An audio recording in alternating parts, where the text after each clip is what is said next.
രാജ്യവ്യാപക തീവ്ര വോട്ടർ പട്ടിക പരിഷ്കരണത്തിന്റെ സമയക്രമം ഇന്ന് പ്രഖ്യാപിക്കും. അടുത്ത വർഷം തെരഞ്ഞെടുപ്പ് നടക്കുന്ന കേരളം അടക്കമുള്ള സംസ്ഥാനങ്ങളിലാകും ആദ്യഘട്ടത്തിൽ SIR നടപ്പിലാക്കുക എന്നാണ് സൂചന. നവംബർ 1-ന് കേരളത്തിൽ SIR ആരംഭിക്കുമെന്നാണ് റിപ്പോർട്ടുകൾ.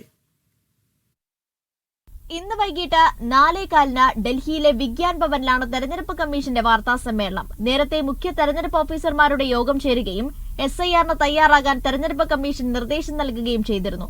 അടുത്ത വർഷം നിയമസഭാ തെരഞ്ഞെടുപ്പ് നടക്കാൻ പോകുന്ന കേരളം, ബംഗാൾ, അസം, തമിഴ്നാട്, പുതുച്ചേരി എന്നിവിടങ്ങളിലാകും ആദ്യഘട്ടത്തിൽ വരിക. തദ്ദേശ തെരഞ്ഞെടുപ്പിന്റെ പശ്ചാത്തലത്തിൽ കേരളത്തിലെ SIR നീട്ടിവെക്കണമെന്ന് കേരളം ആവശ്യപ്പെട്ടിരുന്നുവെങ്കിലും തള്ളിയെന്നാണ് സൂചന. ബീഹാർ മാതൃകയിൽ 3 മാസത്തിനുള്ളിൽ നടപടികൾ പൂർത്തിയാക്കാനാണ് നീക്കം.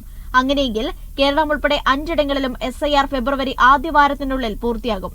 അതേസമയം തീവ്ര വോട്ടർ പട്ടിക പരിഷ്കരണത്തിൽ ആധാർ തിരിച്ചറിയൽ രേഖയായി മാത്രമേ പരിഗണിക്കുന്നുവെന്ന കാര്യത്തിലും കമ്മീഷൻ വ്യക്തത വരുത്തും. മീഡിയ 1 ഡൽഹി.